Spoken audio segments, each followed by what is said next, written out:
Há uma guerra acontecendo neste exato momento dentro de você. Não é uma batalha visível aos olhos humanos, não é travada com armas de metal ou pólvora, mas é tão real quanto o ar que você respira.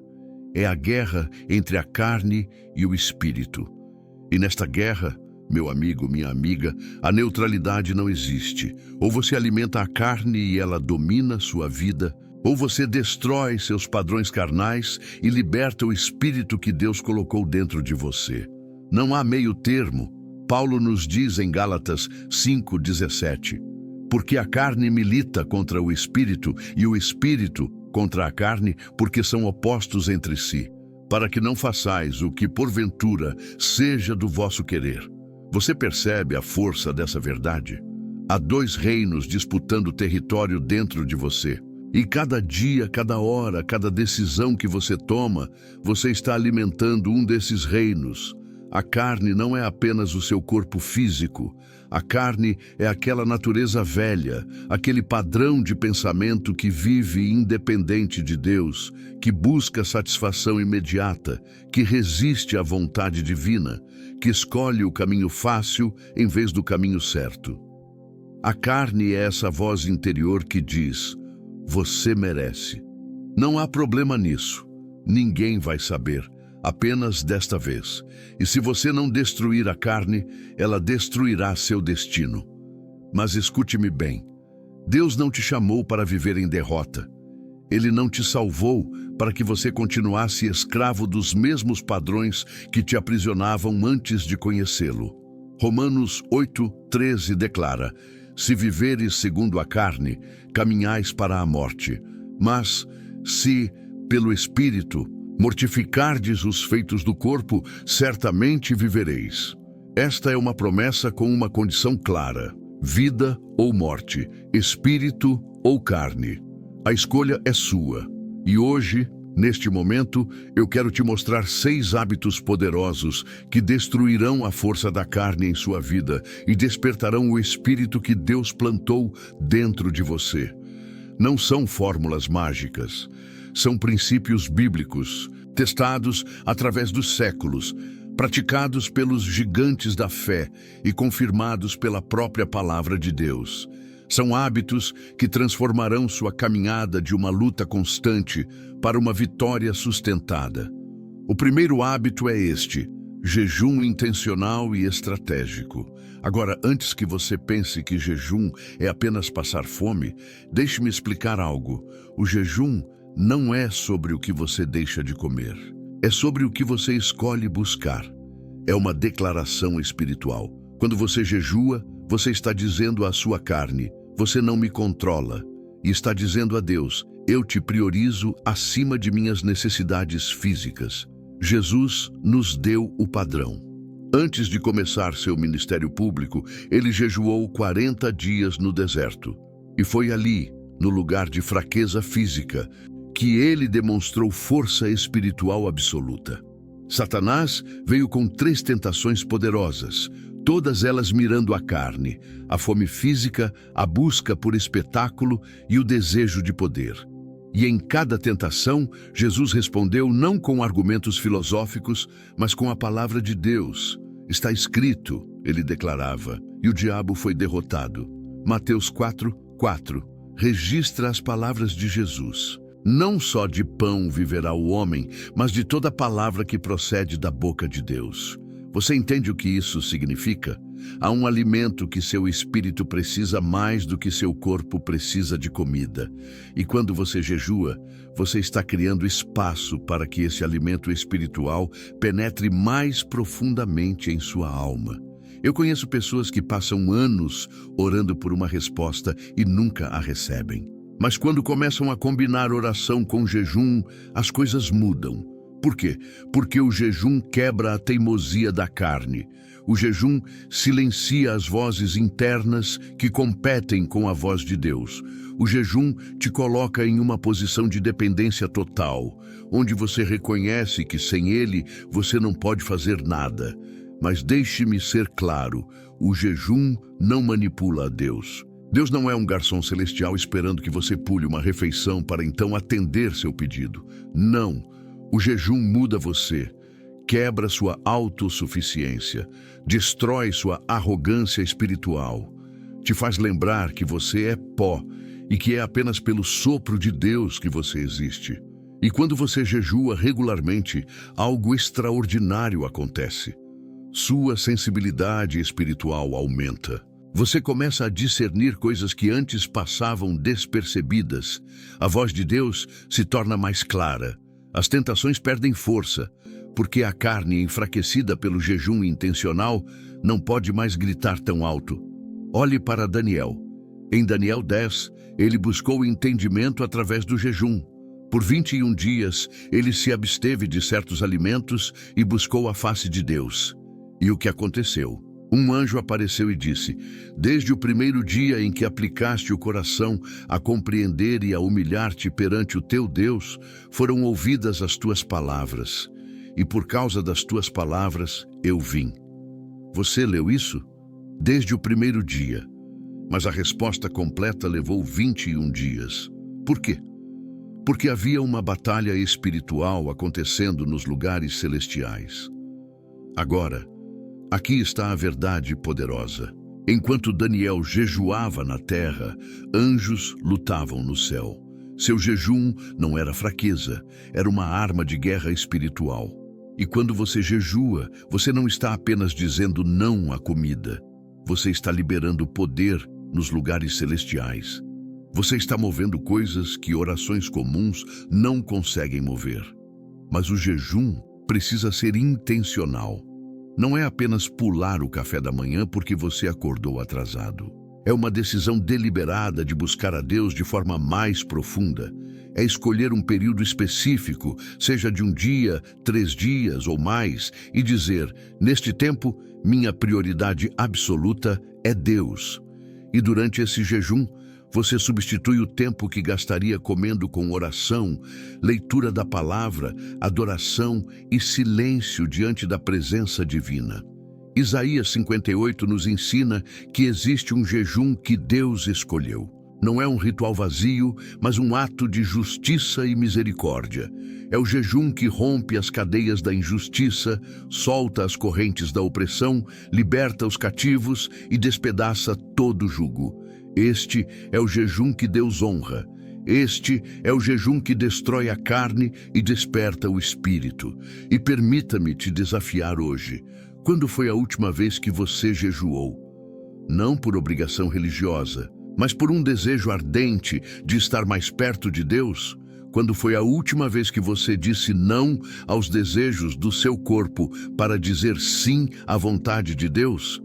A carne nunca vai querer jejuar. Ela vai te dar 1000 desculpas.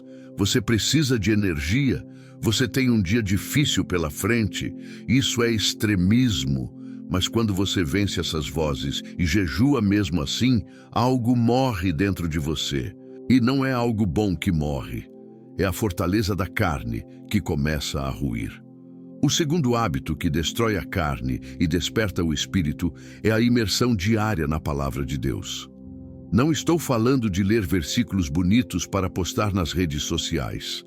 Não estou falando de uma leitura rápida de 5 minutos antes de dormir, quando seus olhos já estão fechando. Estou falando de mergulhar na palavra de Deus como quem mergulha em águas profundas, buscando tesouros escondidos. Jeremias 15:16 declara: achadas as tuas palavras, logo as comi, as tuas palavras me foram gozo e alegria para o coração. Você captou a linguagem? Comi as palavras. Não apenas li, não apenas ouvi, mas consumi. Fiz delas parte do meu ser. E quando você come algo, aquilo se transforma em energia, em substância, em vida dentro de você. É isso que a palavra de Deus faz quando você realmente a absorve. A carne se alimenta de opinião, de emoção, de circunstância. Mas o espírito se alimenta da verdade revelada de Deus. E sem esse alimento constante, seu espírito fica fraco, vulnerável, incapaz de resistir aos ataques do inimigo. Quantas pessoas eu vejo que dizem amar a Deus, mas vivem derrotadas espiritualmente? E quando você examina suas vidas, descobre que elas não têm disciplina na palavra. Elas vivem de sermões, de mensagens de terceiros, de migalhas espirituais, mas nunca vão direto à fonte. Jesus enfrentou Satanás com a palavra. Cada tentação foi respondida com "está escrito". Não com sentimentos, não com experiências passadas, mas com a autoridade absoluta da Escritura. E você precisa entender, a palavra de Deus é sua arma mais poderosa. Hebreus 4:12 nos diz: a palavra de Deus é viva e eficaz, e mais cortante do que qualquer espada de 2 gumes, e penetra até o ponto de dividir alma e espírito, juntas e medulas, e é apta para discernir os pensamentos e propósitos do coração. Perceba a profundidade dessa verdade. A palavra não apenas te ensina, ela te examina. Não apenas te informa, ela te transforma. Ela penetra nas áreas mais profundas do seu ser e separa o que é espiritual do que é carnal. E quando você se expõe regularmente a essa palavra, você começa a ver a si mesmo como realmente é. Seus motivos são expostos. Suas justificativas caem por terra. Sua hipocrisia é revelada, e isso dói. Mas é uma dor necessária, porque é a dor que cura. Davi entendeu isso. No Salmo 119:11, ele declara: "Escondi a tua palavra no meu coração, para eu não pecar contra ti."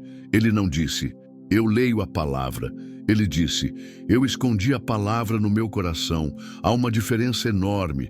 Esconder algo no coração significa internalizar, memorizar, meditar até que aquela verdade se torne parte do seu sistema operacional espiritual.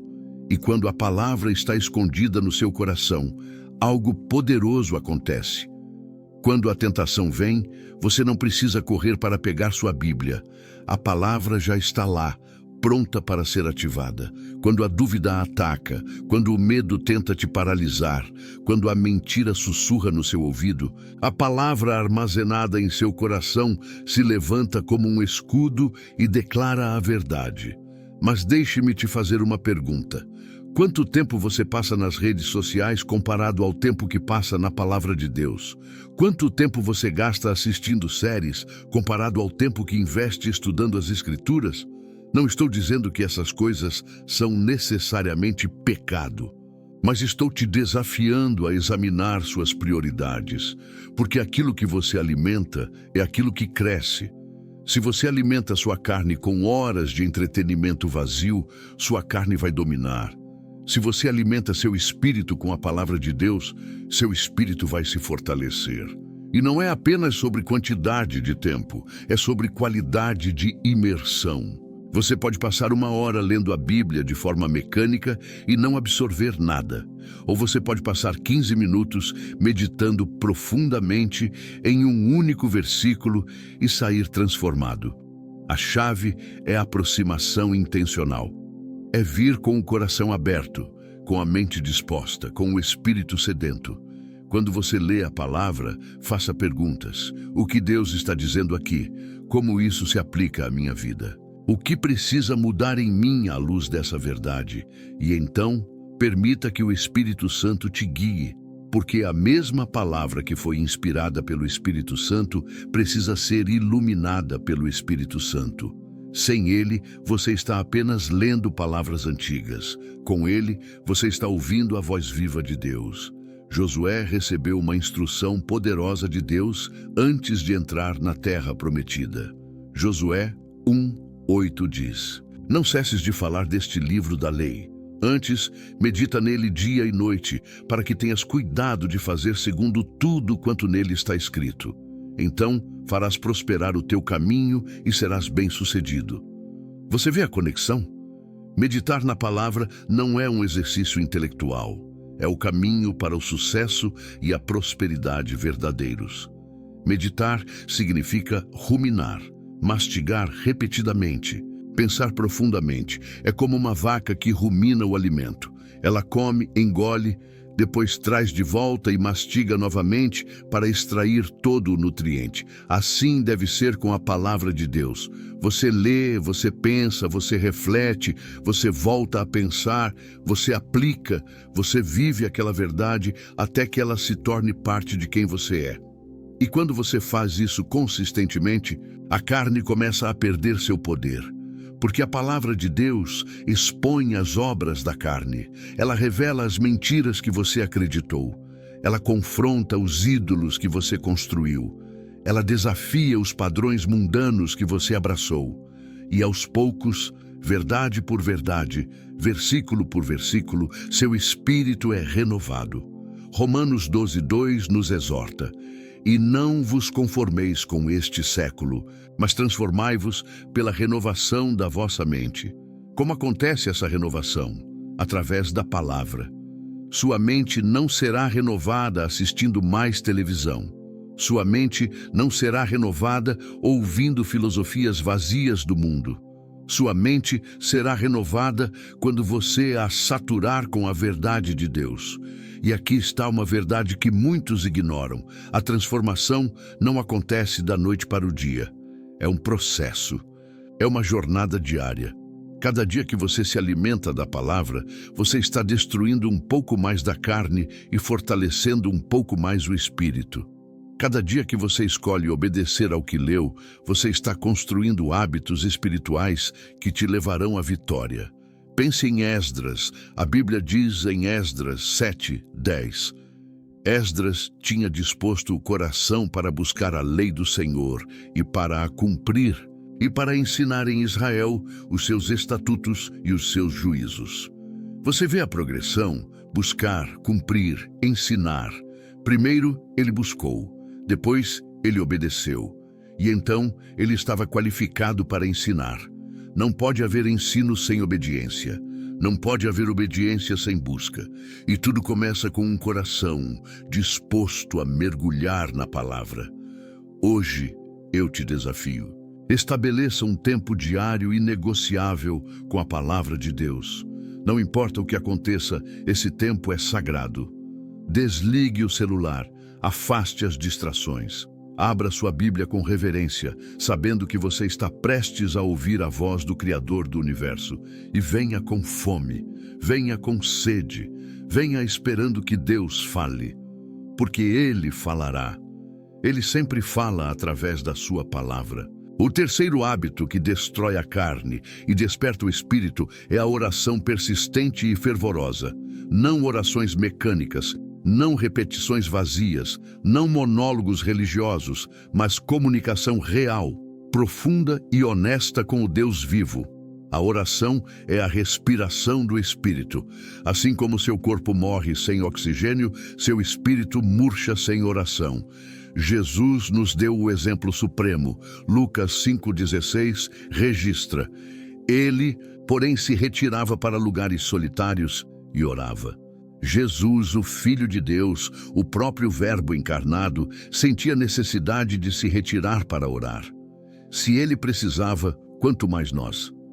Ele buscava lugares solitários não porque Deus não pudesse ouvi-lo em meio à multidão, mas porque a oração profunda requer concentração, isolamento do barulho externo, um encontro íntimo com o Pai. E observe que era um hábito contínuo. Não diz que ele orou uma vez. Diz que ele se retirava, tempo verbal que indica repetição, constância, padrão estabelecido. A oração não era um evento ocasional na vida de Jesus. Era o fundamento de tudo o que ele fazia. Antes de escolher os 12 apóstolos, ele passou a noite toda em oração. Antes de ir para a cruz, ele orou no Getsêmani até que seu suor se tornou como gotas de sangue. A carne odeia a oração. A carne quer dormir, quer se distrair, quer fazer qualquer coisa exceto dobrar os joelhos. Por quê? Porque a oração reconhece dependência. A oração admite que você não é autossuficiente. A oração declara que você precisa de Deus. E a carne, com toda sua arrogância, detesta essa admissão. Mas quando você ora persistentemente, você está fazendo mais do que apresentar pedidos a Deus. Você está se alinhando com a vontade divina. Você está abrindo canais espirituais que estavam bloqueados. Você está guerreando contra principados e potestades. Efésios 6:12 nos lembra: nossa luta não é contra carne e sangue, mas contra os principados e potestades, contra os dominadores deste mundo tenebroso, contra as forças espirituais do mal nas regiões celestes. E como você luta contra essas forças? Através da oração. A oração é sua arma de guerra espiritual. Quando você ora, você não está apenas falando palavras ao ar. Você está liberando o poder de Deus na situação. Você está invocando a autoridade celestial sobre circunstâncias terrenas. Você está movendo a mão de Deus. Tiago 5:16 declara: a oração de um justo pode muito em seus efeitos. Pode muito, não pode pouco, não pode apenas algo, mas pode muito. Existe poder tremendo na oração de alguém que vive em retidão diante de Deus. E esse poder não está na eloquência das palavras, mas na sinceridade do coração e na fé que sustenta aquela oração. Elias orou, e os céus se fecharam por 3 anos e 6 meses. Elias orou novamente, e os céus se abriram. Um homem, com natureza semelhante à nossa, mudou o clima de uma nação através da oração. Por quê? Porque ele orava com fé, com fervor, com convicção absoluta de que Deus responde. Mas hoje, muitos oram sem expectativa. Oram porque é o que se deve fazer, não porque creem que algo acontecerá. Jesus disse em Marcos 11:24, tudo quanto em oração pedirdes, crede que recebestes e será assim convosco. A fé não é opcional na oração, é essencial. Orar sem fé é como plantar sementes em solo estéril. Nada crescerá. E a oração persistente significa não desistir quando a resposta demora. Significa continuar buscando, continuar pedindo, continuar batendo até que a porta se abra. Jesus contou a parábola da viúva persistente em Lucas 18, que continuou indo ao juiz até que ele lhe fez justiça. E Jesus concluiu: não fará Deus justiça aos seus escolhidos, que a Ele clamam dia e noite? Há orações que são respondidas imediatamente. Há orações que levam tempo, porque há processos que precisam acontecer, tanto em você quanto nas circunstâncias. Mas a persistência revela a profundidade do seu desejo e a força da sua fé. Quando você continua orando, mesmo quando parece que nada está acontecendo, você está demonstrando confiança em Deus. Daniel orou durante 21 dias antes de receber a resposta. A resposta havia sido liberada desde o primeiro dia, mas havia batalha espiritual atrasando sua chegada. Sua persistência foi crucial. Se ele tivesse desistido no 10º dia, no 15º dia, no 20º dia, a resposta poderia não ter chegado. Mas ele perseverou, e o anjo finalmente apareceu com a mensagem. Agora, deixe-me falar sobre oração fervorosa. Fervor não é volume. Fervor não é gritar. Fervor é intensidade de coração, é paixão genuína, é desejo ardente, é quando você ora e cada palavra sai do centro do seu ser, encarregada de emoção e de fé. É quando você chora diante de Deus, quando você geme, quando você intercede com lágrimas. Jesus orou no Getsêmani com tal intensidade que seu suor se tornou como gotas de sangue. Essa é oração fervorosa. Não era uma oração casual, era uma oração de agonia, de entrega, de rendição total. Pai, se possível, passa de mim este cálice. Todavia, não seja como eu quero, mas como tu queres. Veja a honestidade brutal, veja a submissão completa, e é isso que Deus quer de você. Não orações decoradas, não frases bonitas para impressionar quem está ao redor, mas o grito genuíno do seu coração. Deus não se impressiona com religiosidade, ele se move com sinceridade, ele responde à fé autêntica, não à performance espiritual. Quando Ana orava por um filho, Ela estava tão intensa, tão envolvida na oração, que o sacerdote Eli pensou que ela estava embriagada. Suas palavras borbulhavam do coração. Ela chorava amargamente. E Deus ouviu. Deus respondeu. Ela concebeu Samuel, que se tornaria um dos maiores profetas de Israel. Tudo porque uma mulher orou com fervor. A oração também destrói a carne porque te mantém humilde. Quando você ora, você está admitindo que não tem todas as respostas. Você está reconhecendo que precisa de sabedoria divina, de direção celestial, de poder sobrenatural. E essa humildade é o oposto da arrogância carnal que diz: eu posso fazer isso sozinho. Filipenses 4, 6, 7 nos instrui. Não andeis ansiosos de coisa alguma. Em tudo, porém, sejam conhecidas diante de Deus as vossas petições, pela oração e pela súplica com ações de graças. E a paz de Deus, que excede todo o entendimento, guardará o vosso coração e a vossa mente em Cristo Jesus. Você vê a promessa? Quando você ora com ação de graças, a paz de Deus guarda seu coração e sua mente. A ansiedade é um sintoma de uma vida carnal, de uma vida que tenta controlar tudo, de uma vida que confia em seus próprios recursos. Mas a oração te liberta da ansiedade, porque transfere o peso das suas costas para os ombros de Deus. Você não precisa carregar o que nunca foi projetado para carregar. Você pode lançar sobre ele toda a sua ansiedade, porque ele tem cuidado de você. E quando você estabelece o hábito de oração persistente e fervorosa, seu espírito se fortalece de formas que você nem imagina. Você começa a perceber a presença de Deus mais claramente. Você começa a discernir sua voz com mais precisão. Você começa a se mover em sintonia com seus propósitos. Porque quanto mais tempo você passa com alguém, mais você se torna como essa pessoa. E quanto mais tempo você passa com Deus em oração, mais você reflete seu caráter. Hoje, estabeleça tempos de oração inegociáveis. Não apenas orações rápidas, antes das refeições ou antes de dormir, mas momentos onde você se retira, onde você se concentra, onde você busca a face de Deus com todo o seu ser. Comece com 15 minutos se precisar, mas seja consistente. E deixe esses 15 minutos crescerem à medida que seu apetite por Deus aumenta. O quarto hábito que destrói a carne e desperta o espírito é a adoração genuína e sacrificial. Não estou falando de cantar músicas na igreja. Não estou falando de levantar as mãos porque todo mundo está levantando. Estou falando de uma vida de adoração, onde cada ato, cada palavra, cada pensamento é oferecido a Deus como um sacrifício vivo e agradável. Romanos 12:1 nos convoca.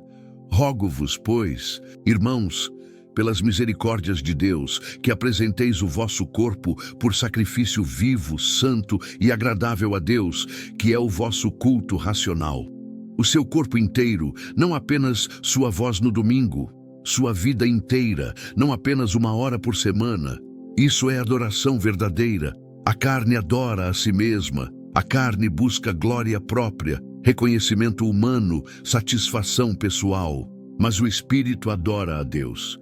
E quando você desenvolve o hábito da adoração genuína, você está constantemente redirecionando seu foco de si mesmo para Deus. Você está declarando: não se trata de mim, trata-se de ti.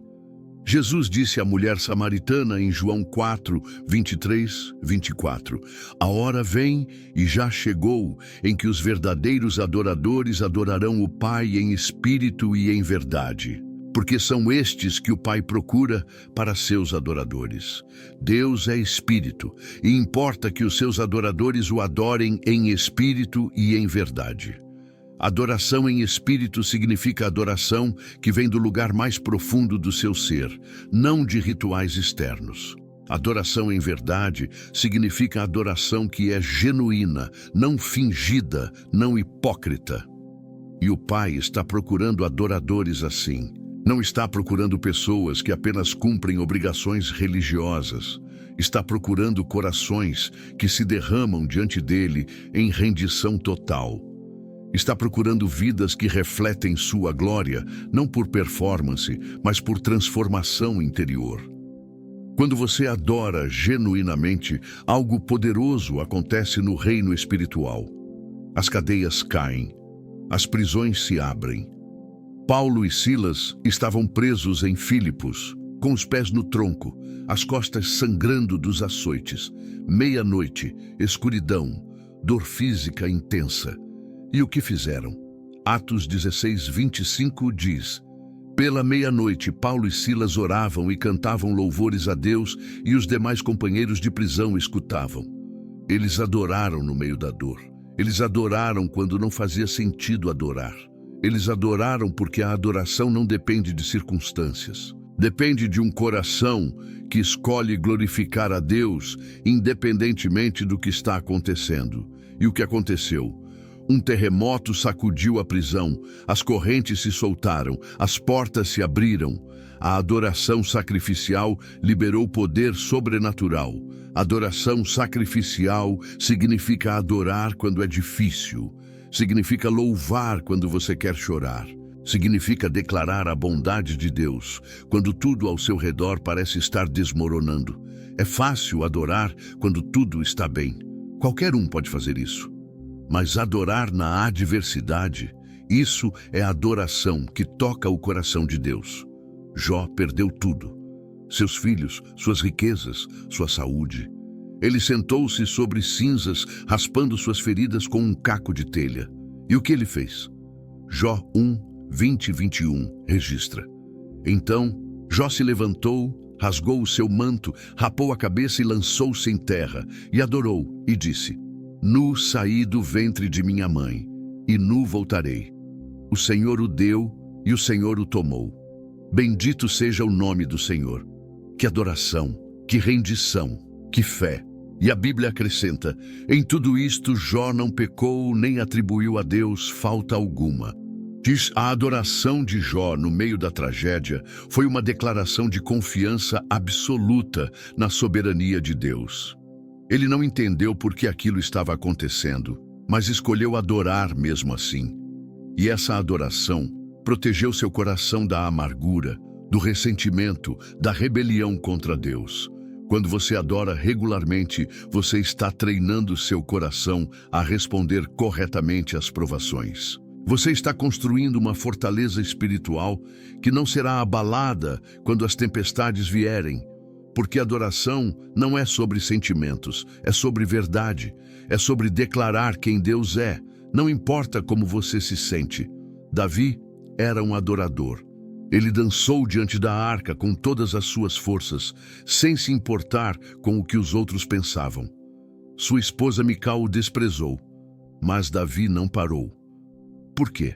Porque a adoração dele não era para agradar pessoas, era para honrar a Deus. E Deus chamou Davi de homem segundo o meu coração. Por quê? Porque Davi era um adorador apaixonado, autêntico, destemido. Os salmos estão cheios da adoração de Davi. Leia o Salmo 103. Bendize, ó minha alma, ao Senhor, e tudo o que há em mim bendiga o seu santo nome. Bendize, ó minha alma, ao Senhor, e não te esqueças de nenhum só de todos os seus benefícios. Ele está comandando sua própria alma a adorar. Ele não está esperando sentir vontade, ele está escolhendo adorar. E é isso que você precisa fazer. Haverá dias em que você não sentirá vontade de adorar. Haverá manhãs em que você acordará pesado, desanimado, sem forças. E nesses dias você precisa fazer o que Davi fez: comandar sua alma a bendizer ao Senhor. Escolher adoração acima dos seus sentimentos. A adoração também te liberta da preocupação com a opinião dos outros. Quando você está verdadeiramente focado em Deus, você para de se importar tanto com o que as pessoas pensam.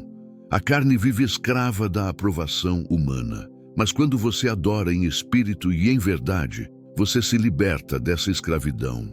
Você vive para uma audiência de um, João 12:43 fala de líderes religiosos que não confessavam Jesus publicamente porque amavam mais a glória dos homens do que a glória de Deus. Que tragédia! Eles preferiram a aprovação temporária de pessoas falíveis à aprovação eterna do Deus Todo-Poderoso. Não cometa esse erro. Adore com ousadia. Adore sem vergonha. Adore como se ninguém estivesse assistindo, porque, na verdade, o único que importa está assistindo. E quando a adoração se torna um hábito na sua vida, você começa a ver Deus com mais clareza. Isaías teve uma visão de Deus no templo. Ele viu o Senhor assentado sobre um alto e sublime trono. Ele ouviu os serafins clamarem: Santo, Santo, Santo é o Senhor dos exércitos. E nessa atmosfera de adoração celestial, Isaías viu a si mesmo com clareza. Ele gritou: Ai de mim, estou perdido, porque sou homem de lábios impuros. A adoração genuína te leva a dois lugares simultaneamente. Te eleva à presença de Deus e te humilha diante da sua santidade. Você vê quem Ele é e você vê quem você é. E essa revelação dupla é transformadora. Você não pode entrar na presença de Deus em adoração verdadeira e sair a mesma pessoa. Hoje, estabeleça momentos de adoração pura. Coloque uma música de adoração e simplesmente fique na presença de Deus. Não peça nada, não reclame de nada, apenas adore. Declare seus atributos, exalte seu nome, agradeça por sua fidelidade e observe como seu espírito se fortalece enquanto sua carne se enfraquece. Porque adoração mata o ego, adoração destrói o orgulho, adoração silencia a voz da carne que grita por atenção. E no lugar dessa carne morta, algo lindo floresce, um espírito renovado, revitalizado, reacendido pela glória de Deus. O quinto hábito que destrói a carne e desperta o espírito é a comunhão intencional com outros crentes. A carne te isola. A carne te faz acreditar que você não precisa de ninguém, que você pode caminhar sozinho, que a igreja é opcional. Mas o Espírito sabe que Deus nos criou para a comunidade, para relacionamentos genuínos, para carregar os fardos uns dos outros. Hebreus 10, 24, 25 é claro. Consideremo-nos também uns aos outros, para nos estimularmos ao amor e às boas obras. Não deixemos de congregar-nos, como é costume de alguns. Antes, façamos admonições e tanto mais quanto vedes que o dia se aproxima. Não é uma sugestão, é uma ordem. Não deixemos de congregar. Por quê? Porque você precisa da comunidade de fé tanto quanto precisa de ar para respirar. A mentalidade individualista de nossa cultura infectou a igreja. Muitos creem que podem ser cristãos solitários, que podem assistir sermões online e nunca se conectar com um corpo local de crentes. Mas isso não é o modelo bíblico. Deus nos colocou em um corpo. 1 Coríntios 12 fala da igreja como um corpo com muitos membros, onde cada parte é necessária e cada parte depende das outras. Você não pode dizer: não preciso do olho ou não preciso do ouvido. Você precisa de cada membro. E cada membro precisa de você. Quando você se isola, você não apenas se prejudica, você prejudica o corpo inteiro. Porque o dom que Deus colocou em você era para abençoar outros, e você está retendo essa bênção. A comunhão genuína vai além de apertar mãos no domingo. É vulnerabilidade, é transparência, é permitir que outros vejam suas lutas e estar disposto a caminhar ao lado deles nas deles. Tiago 5:16 diz: Confessai, pois, os vossos pecados uns aos outros e orai uns pelos outros para serdes curados. Confissão mútua, oração intercessória, cura coletiva.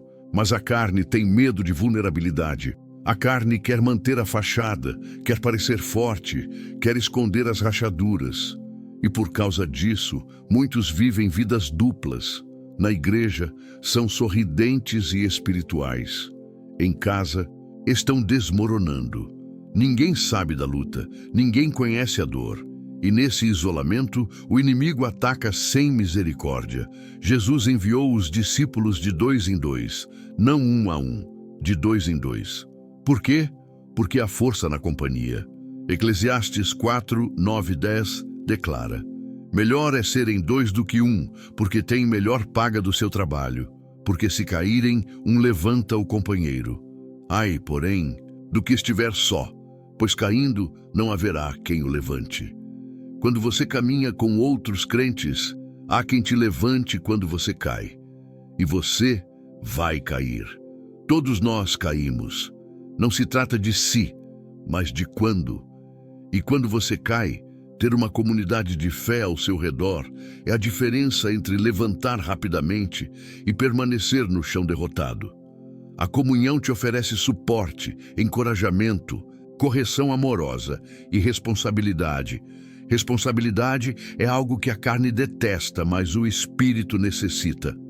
Quando você tem pessoas em sua vida que podem te fazer perguntas difíceis, que podem te chamar quando você está saindo do caminho, que podem te confrontar com amor, você tem um escudo contra o engano, porque a carne é mestra em autojustificação.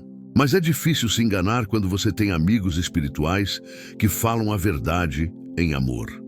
Provérbios 27, 17 diz: como o ferro afia o ferro, assim o homem afia o rosto do seu amigo. Você precisa de pessoas que te afiem, que te desafiem a crescer, que não aceitem mediocridade espiritual em sua vida. Amigos que te bajulam e te dizem o que você quer ouvir não são verdadeiros amigos, são aduladores. Verdadeiros amigos te amam o suficiente para falar a verdade, mesmo quando dói. Quando Paulo foi a Jerusalém pela primeira vez após sua conversão, os discípulos tinham medo dele. Eles lembravam do perseguidor violento que ele havia sido, mas Barnabé, cujo nome significa filho da consolação, tomou Paulo sob sua asa. Ele o levou aos apóstolos, testemunhou sobre sua transformação e integrou Paulo à comunidade. Sem Barnabé, quem sabe o que teria acontecido com Paulo? Você precisa de um Barnabé, você precisa de alguém que acredite em você quando outros duvidam, que veja o potencial que Deus colocou em você, que te encoraje quando você está desanimado. E você também precisa ser um Barnabé para alguém. A comunhão é uma via de mão dupla. Você recebe e você dá. Mas deixe-me ser honesto. Comunhão verdadeira exige sacrifício, exige tempo, exige energia, exige que você saia da sua zona de conforto. A carne quer ficar em casa, quer evitar complicações, quer manter distância. Mas o espírito sabe que crescimento acontece em comunidade, não em isolamento. Jesus passou 3 anos com 12 homens. Ele poderia ter feito o ministério sozinho. Ele era Deus encarnado, mas ele escolheu fazer em comunidade. Ele comeu com eles, viajou com eles, ensinou-os, corrigiu-os, amou-os. E foi nessa comunhão intensiva que eles foram transformados de pescadores em pescadores de homens, de coletores de impostos em apóstolos do reino. A comunhão também te protege de heresias e enganos. Quando você está em comunidade com outros crentes que conhecem a palavra, há verificação coletiva. Se você está começando a se desviar doutrinariamente, eles perceberão e te corrigirão. Mas se você está sozinho, sem ninguém falando em sua vida, você pode ser levado por qualquer vento de doutrina. Atos 2 descreve a igreja primitiva. Perseveravam na doutrina dos apóstolos e na comunhão, no partir do pão e nas orações. Comunhão não era periférica, era central. Eles se reuniam diariamente, partilhavam refeições, oravam juntos, estudavam juntos, viviam em proximidade intencional. E o resultado, Atos 2:47 diz: enquanto isso, acrescentava-lhes o Senhor, dia a dia, os que iam sendo salvos. Quando há comunhão genuína, há poder. Quando há unidade, Deus ordena a bênção. Salmo 133 declara: como é bom e agradável viverem unidos os irmãos. É como óleo precioso derramado sobre a cabeça. É como o orvalho do Hermon, que desce sobre os montes de Sião. Ali, o Senhor ordena a bênção e a vida para sempre. Unidade não significa uniformidade. Você não precisa concordar em tudo, mas você precisa estar comprometido uns com os outros em amor. Você precisa valorizar o relacionamento acima das diferenças. Você precisa buscar a paz e a edificação mútua. E quando conflitos surgem, porque surgirão, você os enfrenta com graça e verdade. Efésios 4:15 nos instrui a falar a verdade em amor. Não verdade sem amor, porque isso é dureza. Não amor sem verdade, porque isso é sentimentalismo. Mas verdade em amor, que é o equilíbrio perfeito. Hoje, avalie sua vida de comunhão. Você tem relacionamentos genuínos com outros crentes? Você está integrado em um corpo local? Você está investindo tempo e energia em conhecer e ser conhecido? Ou você está vivendo isolado, tentando ser um cristão solitário? Se você está isolado, tome uma decisão hoje. Encontre uma igreja bíblica, conecte-se com um grupo pequeno, desenvolva amizades espirituais profundas, abra seu coração, seja vulnerável, deixe outros te ajudarem e esteja disposto a ajudar, porque juntos somos mais fortes, juntos crescemos mais rápido, juntos glorificamos a Deus de forma mais plena. O sexto hábito que destrói a carne e desperta o espírito é a generosidade sacrificial e serviço aos outros. A carne é egoísta por natureza. Ela acumula, guarda, busca ser servida. Mas o espírito dá, compartilha, busca servir. E quando você pratica generosidade e serviço regularmente, você está desferindo golpes mortais na natureza carnal que ainda tenta te dominar. Jesus disse em Mateus 20:28, o Filho do Homem não veio para ser servido, mas para servir e dar a sua vida em resgate por muitos. Se o próprio Jesus, Rei dos Reis e Senhor dos Senhores, veio para servir, quem somos nós para buscar sermos servidos? Ele lavou os pés dos discípulos, a tarefa mais humilhante reservada ao servo mais baixo da casa. E então disse, assim como eu fiz, façam vocês também. Generosidade não é apenas sobre dinheiro, embora inclua isso. É sobre dar seu tempo, seus talentos, sua atenção, sua presença. É sobre estar disponível quando alguém precisa. É sobre sacrificar sua conveniência pelo bem do outro. É sobre colocar os interesses dos outros acima dos seus próprios. Filipenses 2:3-4 nos exorta. Nada façais por partidarismo ou vanglória, mas por humildade, considerando cada um os outros superiores a si mesmo. Não tenha cada um em vista o que é propriamente seu, senão também cada qual o que é dos outros. Considerar outros superiores a si mesmo não significa ter baixa autoestima. Significa valorizar as necessidades deles acima da sua conveniência. Mas a carne grita, e quanto a mim, e as minhas necessidades, e o meu tempo, e é exatamente por isso que generosidade e serviço destroem a carne, porque eles confrontam diretamente o egoísmo que está no cerne da natureza carnal. Cada ato de generosidade é uma crucificação do ego. Cada ato de serviço é uma declaração. Não se trata de mim. Atos 20:35 registra as palavras de Jesus citadas por Paulo. Mais bem-aventurado é dar que receber. A verdadeira felicidade não está em acumular, mas em compartilhar. Não está em ser servido, mas em servir. E quando você experimenta a alegria de dar generosamente, você entende essa verdade profundamente. Pense na viúva pobre que Jesus observou no templo. Ela colocou 2 pequenas moedas na oferta. Os ricos colocaram grandes quantias, mas Jesus disse que ela havia dado mais que todos. Por quê? Porque ela deu tudo o que tinha. Ela deu sacrificialmente. Os outros deram da sobra. Ela deu da sua necessidade. E esse ato de generosidade total tocou o coração de Jesus de tal forma que ele o registrou para todas as gerações. Generosidade sacrificial significa dar mesmo quando é difícil, mesmo quando você também está precisando, mesmo quando não faz sentido financeiro. É confiar que Deus é seu provedor e que você não pode dar mais do que Ele pode multiplicar de volta.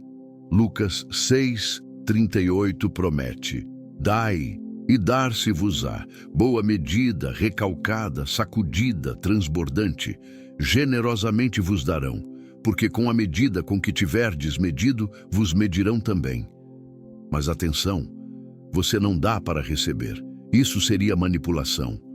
Você dá porque foi transformado pela graça de Deus, porque entende que tudo o que você tem vem dele, porque seu coração foi tocado pela generosidade divina. Deus deu seu Filho.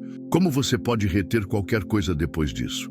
2 Coríntios 8:9 declara: Conheceis a graça de nosso Senhor Jesus Cristo, que sendo rico, se fez pobre por amor de vós, para que pela sua pobreza vos tornasseis ricos.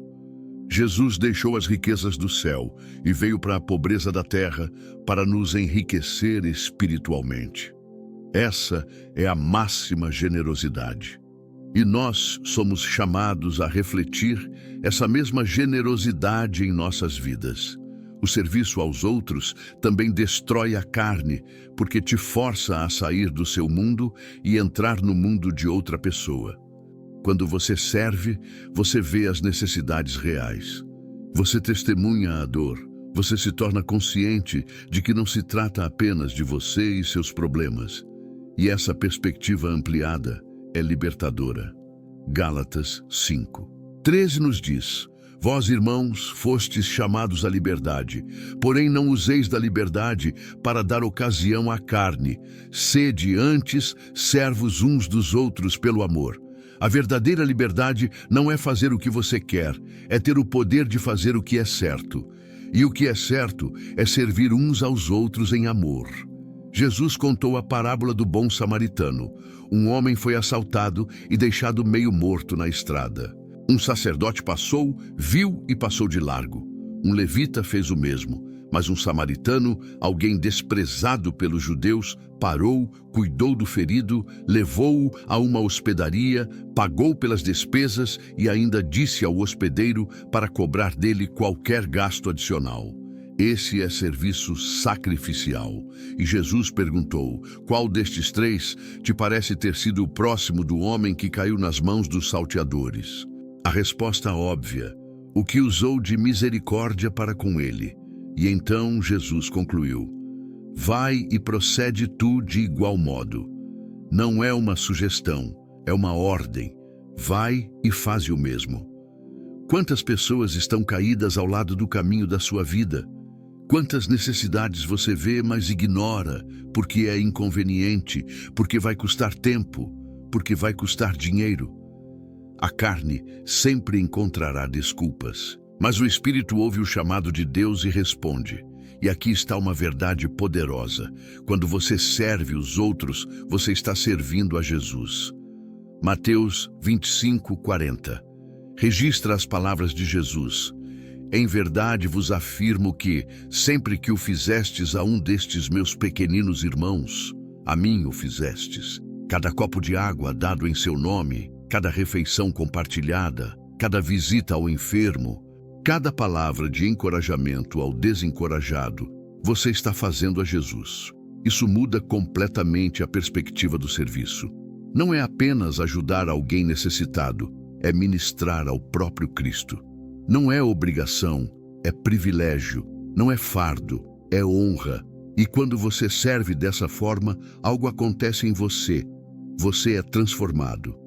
1 João 3, 17 e 18 questiona: Ora, aquele que possuir recursos deste mundo e vir a seu irmão padecer necessidade e fechar-lhe o seu coração, como pode permanecer nele o amor de Deus? Filhinhos, não amemos de palavra, nem de língua, mas de fato e de verdade. Amor verdadeiro se manifesta em ação. Tiago vai ainda mais longe em Tiago 2, 15 e 17. Se um irmão ou uma irmã estiverem carecidos de roupa e necessitados do alimento cotidiano, e qualquer dentre vós lhes disser: Ide em paz, aquecei-vos e fartai-vos, sem, contudo, lhes dar o necessário para o corpo. Qual é o proveito disso? Assim, também a fé, se não tiver obras, por si só está morta. Fé sem obras é morta. Amor sem ação é vazio. Você pode falar sobre compaixão, mas se você não age com compaixão, suas palavras não significam nada. E generosidade e serviço são as obras que comprovam a autenticidade da sua fé e do seu amor. Hoje, pergunte a Deus: quem posso servir? Com quem posso ser generoso? E então haja. Não espere ter sobra para dar. Dê do que você tem agora. Não espere ter tempo livre. Faça tempo. Porque cada ato de generosidade, cada momento de serviço, está matando a carne e fortalecendo o espírito dentro de você. E você descobrirá o que Jesus quis dizer quando disse que é mais bem-aventurado dar que receber. Porque na generosidade você encontra alegria. No serviço, você encontra propósito. E ao morrer para si mesmo, você finalmente descobre o que significa verdadeiramente viver. Agora chegamos ao momento de consolidar tudo o que compartilhamos. Você ouviu sobre 6 hábitos poderosos que destroem a carne e despertam o espírito. Jejum intencional, imersão na palavra, oração persistente, adoração genuína, comunhão intencional e generosidade sacrificial. Mas deixe-me ser absolutamente claro com você. Conhecer esses hábitos não mudará sua vida. Apenas praticá-los mudará. Tiago 1:22 nos adverte: tornai-vos, pois, praticantes da palavra e não somente ouvintes, enganando-vos a vós mesmos. Você pode ouvir 1000 sermões, ler centenas de livros, assistir inúmeros vídeos sobre crescimento espiritual. Mas se você não agir, se você não implementar, se você não praticar, nada mudará. E o pior é que você estará se enganando, achando que porque você sabe, você está crescendo. Mas saber sem fazer é autodecepção. A batalha entre a carne e o espírito é real. Ela está acontecendo agora mesmo dentro de você. E todo dia você está escolhendo qual lado alimentar. Cada decisão que você toma, cada hábito que você cultiva, cada prioridade que você estabelece, você está fortalecendo ou a carne ou o espírito. Não existe neutralidade. E eu preciso te dizer algo com toda honestidade. O caminho de destruir a carne não é fácil. Jesus foi claro em Mateus 7:14. Estreita é a porta, e apertado o caminho que conduz para a vida, e são poucos os que acertam com ela. Poucos, não muitos, mas poucos. Por quê? Porque a maioria não está disposta a pagar o preço. A maioria quer uma fé conveniente, um cristianismo confortável, uma espiritualidade que não exija sacrifício.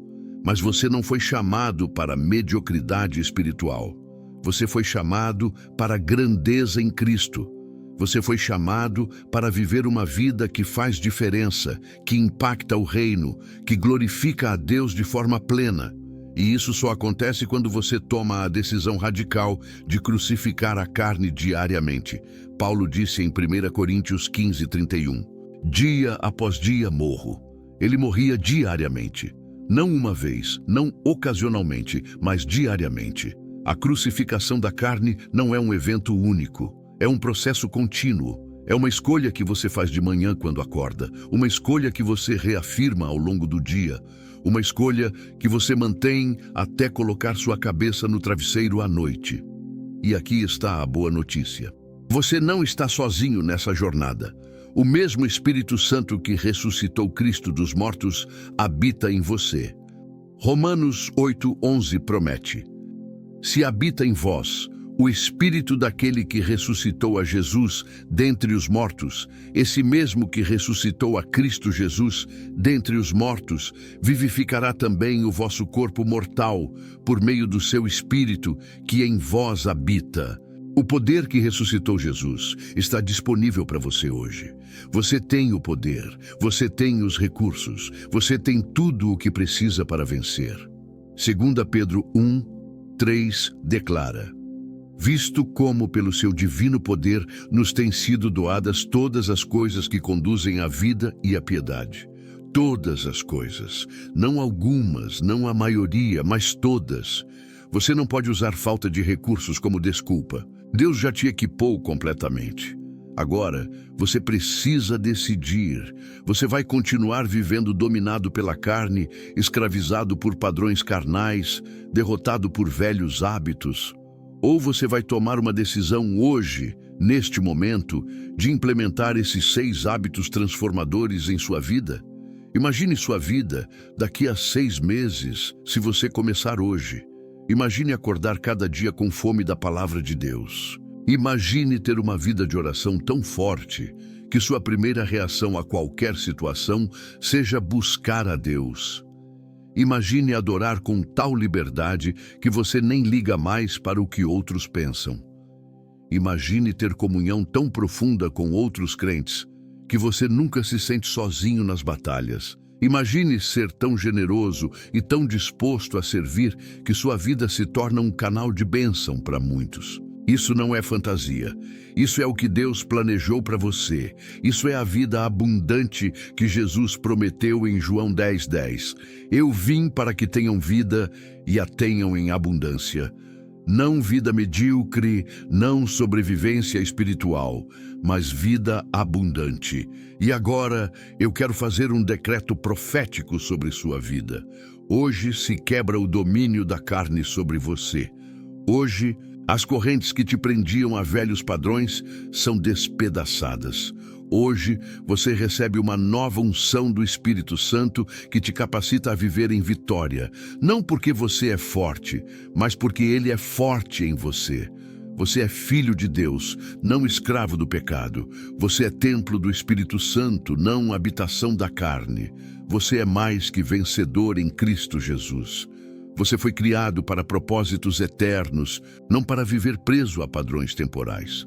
Você carrega o DNA do céu, não a natureza deste mundo caído. E eu selo esta palavra sobre você com a promessa de Filipenses 1:6.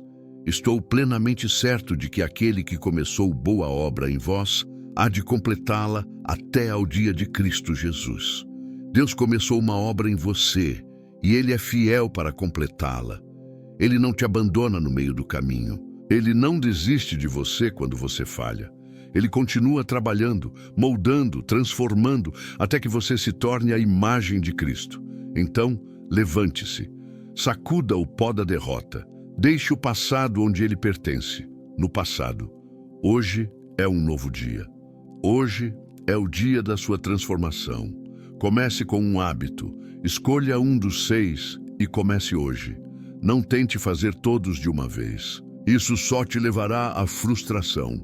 Mas escolha um, domine-o, deixe-o se tornar parte natural da sua vida e então adicione o próximo. E lembre-se, cada passo conta. Cada dia que você jejua intencionalmente, você está destruindo a carne. Cada manhã que você se alimenta da palavra, você está fortalecendo o espírito. Cada momento em oração, cada ato de adoração, cada investimento em comunhão, cada gesto de generosidade, você está avançando em direção à pessoa que Deus te chamou para ser. A jornada pode ser longa, mas vale a pena. O processo pode ser doloroso, mas o resultado é glorioso. E um dia, quando você olhar para trás, você verá o quanto Deus te transformou. Você verá como Ele te libertou. Você verá como Ele te usou para impactar outros. E você se alegrará, porque disse sim a Deus e não à carne. Isaías 41:10 é minha palavra final para você. Não temas, porque eu sou contigo. Não te assombres, porque eu sou o teu Deus. Eu te fortaleço e te ajudo e te sustento com a minha destra fiel. Deus está com você. Ele te fortalecerá, Ele te ajudará, Ele te sustentará. Você não está sozinho. Você nunca esteve sozinho. E você nunca estará sozinho. Agora vá, viva, transforme, destrua a carne, desperte o espírito e seja tudo o que Deus te chamou para ser. Amém.